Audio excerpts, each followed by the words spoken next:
Hey guys, what's going on? Jeb here, and in today's video, we're going to be doing a little bit of technical analysis on Bitcoin and the cryptocurrency markets, and more specifically, we're going to be talking about this little crash that has happened in the last 24 hours here on Bitcoin. Because in yesterday's video, we talked about this crash where Bitcoin fell from around $4,000 all the way down to around $3,775, holding support on this long-term, not really all that long-term, but this downtrend of support right here, which was previously a downtrend of resistance. And in fact, just as we talked about in that video, Bitcoin did in fact break this as a level of support, and it's come down here to support that we also discussed of around $3,575.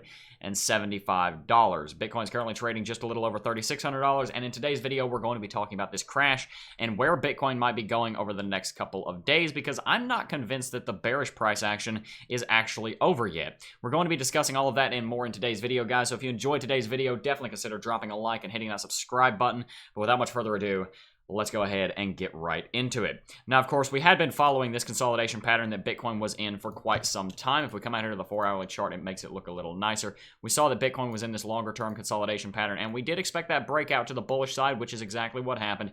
But after we got up here, I was concerned that Bitcoin was losing momentum and might end up falling below $4,000. I talked about that in a video recently, and that's what it seems happened. That's definitely what happened, actually. Bitcoin fell below $4,000 and came down here to try and test support on this downtrend of what is now resistance, but at this time in this area right here was support.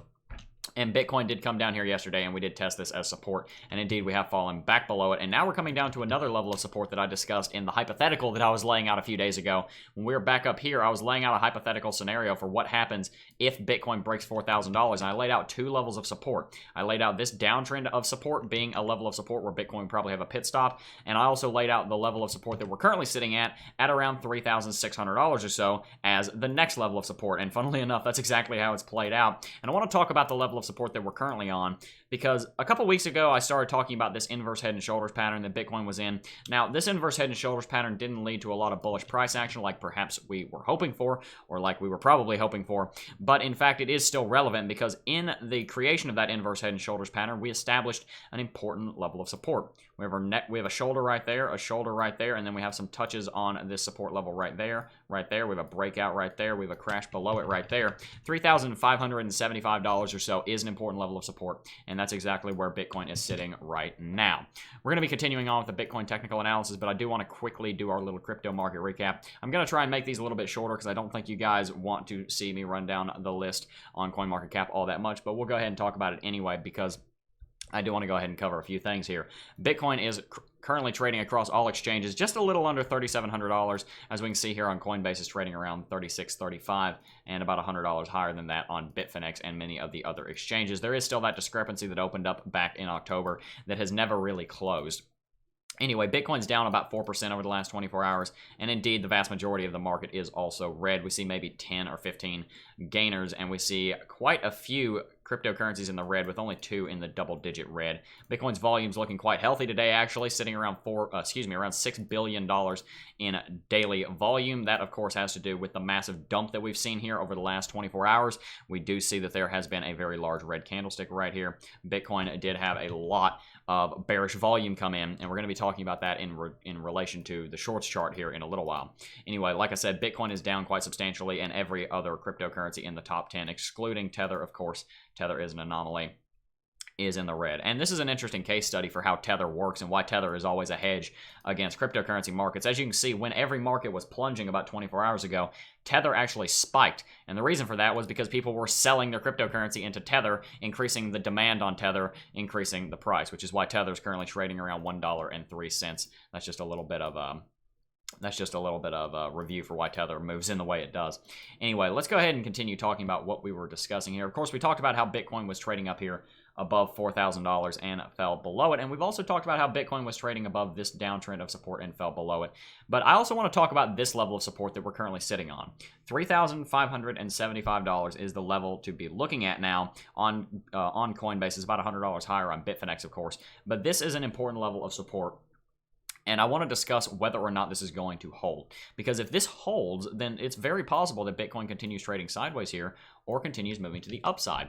As we've seen here over the last couple of weeks, Bitcoin has never once gone below $3,575. If I get rid of some of these trend lines here for a second, then you can see that quite clearly. Bitcoin has, for this period, moving forward, not gone below this level of support. Bitcoin has not made a lower low. We've made an equal low at this point, but we haven't made a lower low. And what that means is that there's still room for bullishness in Bitcoin. Bitcoin could still bounce from here. I don't think that's what's most likely. I'll be discussing that in a minute, but we haven't seen Bitcoin form a lower low. So that means two things. Of course, that means if we bounce here, then we do have more of an argument that Bitcoin could continue moving to the upside or even just moving kind of gradually sideways. But if Bitcoin does do what I think it's going to do and break this level of support, then that is going to be bearish for Bitcoin. That's going to be very bearish for Bitcoin, because what that's going to mean is that Bitcoin is not making an equal low or a higher low. That means that Bitcoin's making a lower low. If Bitcoin falls down here and bounces, that means that Bitcoin made a lower low, and Bitcoin has just Bitcoin has just dug its hole deeper that it has to get itself out of by going that low and creating a new lower low. Now, with all of that said, is Bitcoin going to break $3,575? That is the level to be looking at right now. Well, there's a lot of different things that go into that, so I want to do some TA on this. One thing that I want to make very clear here at the outset of the video has to do with something I talk about in a video on the course, actually, and that's the strength of levels of support and resistance. It's very important that you understand the strength of levels of support and resistance, because not all levels of support and resistance are created equally. If they were, then a cryptocurrency would never break out of a consolidation pattern. It would simply trade sideways. If this downtrend of resistance were the same strength as this uptrend of support, then the market would bounce around in here and trade sideways because it wouldn't have the ability to break either one of them. You have to understand in technical analysis that levels of support and resistance have wildly different strengths. If you see a double bottom form on the minute chart, like, let's look at this double bottom right here. Let's say this bottom right here. Bitcoin set a bottom on this tiny little uptrend right here. We have this little uptrend here on the 1 minute chart. I didn't vet this or anything. This is just something that showed up, and I can give you an example with this. This level of support, this uptrend of support, is going to be drastically weaker than the level of support out here on the hourly chart, where we see that Bitcoin is sitting above $3,575. So I want to talk about that and elaborate that $3,575 is an important level. It is a strong level. We have touches back here. We have a touch right there. We have a little bit of a bounce there. Resistance there that we eventually broke through. We have support right there. And right now we're testing support on it. This level of support / resistance, depending on where we are in relation to it, is a very important level of support because it's been well defined over the last couple of months, over the last month and a half, 2 months. In fact, it's actually quite an old level of support and resistance. Now, with that said, this level of support and resistance is also very much weakened by the fact that Bitcoin for a time was below it. So there is precedent for Bitcoin going below this level of support.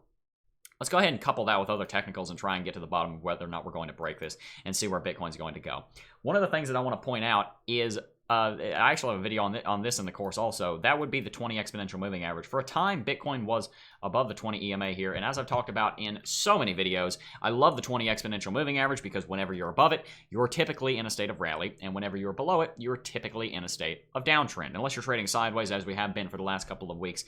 But normally that's how that works, especially when the market is more volatile, as it was for the first half of 2018. Anyway, we are currently below the 20 exponential moving average, which is a very bearish thing for Bitcoin. It's not the end of the world, but it isn't a good thing. You don't want to see Bitcoin below that because that typically means that the bears are in control. A lot of times what you can tell with the 20 EMA is you can basically use it as a dividing line. If Bitcoin is up here and above the 20 exponential moving average, the bulls are in control. And if it's below the 20 exponential moving average, the bears are in control. And a lot of times that is a pretty good way of looking at the market. It's a pretty good way of understanding who's stronger, the bulls or the bears. And right now we're below the 20 EMA, and the bears are definitely the ones that are in control. Now that might change, but for the time being, the bears are the ones that are in control. Now couple that with the fact that we are seeing a bearish cross on the daily chart for the Bitcoin over US dollar chart on the MACD. As you can see, I've talked about for a couple of days now about how this was probably going to close in on itself. And if Bitcoin fell over in exactly the manner that it did, that this MACD line, this top line, was going to come down here and it was going to cross the signal line, and that's going to be very bearish for Bitcoin. We haven't seen a cross in the MACD on the daily chart for quite some time. The last time we saw one, disregarding this little nonsense right here, was back over here on the 1st of December last year, and that was a bullish cross. And we go ahead and take a look at what happened back then. It was actually kind of bullish for Bitcoin. Not really. We saw it happen when Bitcoin was moving down here. If we go ahead and close our RSI a little bit, we can see that it crossed down here, actually. Kind of a strange place for the MACD to cross. And it didn't have a very important impact right away. But this did end up correlating with some bullish price action coming into Bitcoin. And overall, I don't need to get into all of it today, but the MACD is a very, very powerful technical indicator. We can also take a look at Heikin Ashi, and we can see that Heikin Ashi candlesticks have turned red, and they have turned bearish. They have been for the last 2 days. We saw a little bit of green. They are now bearish. And what you oftentimes see with Heikin Ashi is that the Heikin Ashi will change color right around the same time that the MACD changes its orientation. You see a cross in the MACD. I also have a video on that in the course. I have a video on most of the things I talk about in this channel in the course where I go in a lot more detail. So if you want to learn, check the link in the description. Shameless self-promotion. Anyway, what we see here is that we see that MACD, excuse me, not the MACD, the Heikin Ashi has in fact turned red in correlation with the MACD. And that is typically a very, very powerful sign. Typically when you see that happen and those two things correlate, you typically see a lot of bearish price action, or in the inverse case, bullish price action. So what does all this mean? I mean, we also see stochastic RSI is dropping. There's a lot of other things I can look at. I can show you that shorts are starting to increase for the first time in a little while. I can show you that longs are going down for the first time in a little while. In general, if we were to chart the strength of the bulls and the bears, and we had a chart of it, and the strength of the bulls and the bears were oscillating around like the RSI, the strength of the bears is increasing, and the strength of the bulls is decreasing. The strength of the bears is increasing, and the strength of the bulls is decreasing. And what that means is that since we're already in a bear market, the bears are probably going to be able to do a lot more with that advantage than the bulls are able to do with that advantage. There's a reason why every single rally, every single consecutive rally here in 2018 and moving on now into 2019 has been smaller than the last. We saw this rally was kind of nothing. That was just kind of a little blip in this downtrend. But we saw this rally right here, and a smaller one, and a smaller one, and a smaller one, and a smaller one, until we weren't even having rallies anymore. We were just trading sideways. And now this is what we get for a rally. That's a 30% rally, but that's not a very big rally. And in fact, as you see in bear markets, normally when the bears are in control, because you're in a bear market, the bears are able to use their advantage in a much, much stronger way than the bulls are. And what all of this comes around to mean is that we're probably going to be breaking $3,575 and moving down towards support at around $3,100, where we previously have our all-time low for this bear market right down here. I would be very surprised if Bitcoin didn't break $3,575. Of course, there is always that shot in the dark where sometimes the market will bounce. Sometimes the market will bounce off of a certain level of support that you don't expect it to. But overall, the technicals and the sentiment and the market and everything in general is pointing towards a break of this level of support, and actually some more bearish price action coming in for Bitcoin. So guys, tell me in the comment section down below what you think of that technical analysis. Do you agree with that technical analysis? As always, I do love reading your comments. I do try to read every single comment. It is kind of hard. There are a lot of you guys now, but I do like reading your comments. So tell me in the comment section down below what you think. Is Bitcoin about to break this new level of support that it has just found, or rediscovered, perhaps I should say, or is Bitcoin about to bounce and start heading to the upside? Just the fact that Bitcoin has crashed this hard, this fast, is definitely a point in the favor of the bears, and definitely does lead me to believe that the bears are the ones that are now back in control of the short-term market. Anyway, guys, like I said, that is basically going to do it for this video. I do want to thank each and every single one of you for watching as always, and I will see you guys in the next video. Peace.